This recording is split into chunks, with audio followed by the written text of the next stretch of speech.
بسم الله الرحمن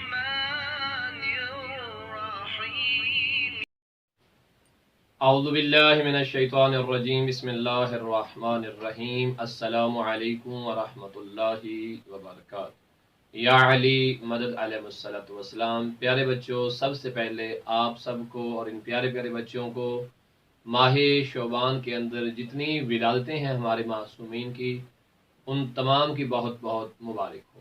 اور آج ہم اپنے پیارے بچوں کو بتائیں گے کہ ماہ شعبان کے آغاز میں جناب زینب عالیہ سلام اللہ علیہ و صلوات اللہ علیہ کی ولادت ہوئی، اور پھر 3 شعبان کو سرکار امام حسین علیہ السلام کی ولادت با سعادت ہوئی، اور پھر 4 شعبان کو ہم سب کے آقا و مولا شہنشاہ وفا حضرت مولا عباس علیہ السلام کی ولادت با سعادت ہوئی۔ تو آج محمد مسلم ہم بتائیں گے تمام بچوں کو کہ جب مولا عباس علیہ السلام کی ولادت ہوئی تھی تو آپ نے آنکھیں کیوں نہیں کھولی تھی؟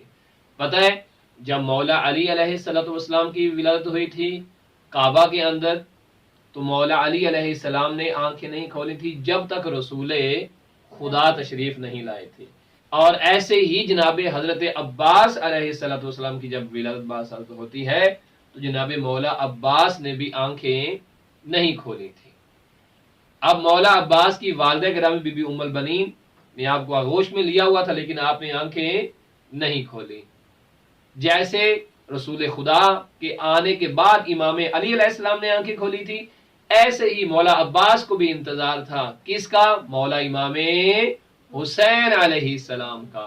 جیسے امام حسین علیہ السلام تشریف لائے تو جناب عباس علیہ السلام کو اپنی آغوش میں لیا، تو سب سے پہلے جیسے مولا علی نے دنیا میں آ کے سب سے پہلے رسول خدا کے چہرے کی زیارت کی تھی، ایسے ہی جناب حضرت عباس علیہ السلام نے دنیا میں آ کے سب سے پہلے کس کے چہرے کی زیارت کی تھی؟ امام حسین علیہ السلام کی۔ اتنا پیار تھا مولا جناب عباس علیہ السلام کو کس سے؟ مولا امام حسین علیہ السلام۔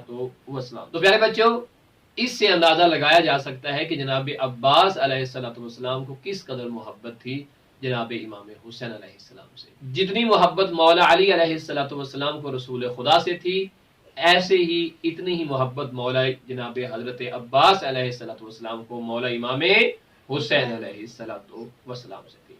مولا علی نے پوری زندگی رسول خدا کی حفاظت کی ہے، اور مولا عباس علیہ السلام نے پوری زندگی مولا حسین علیہ السلام کی حفاظت کی ہے۔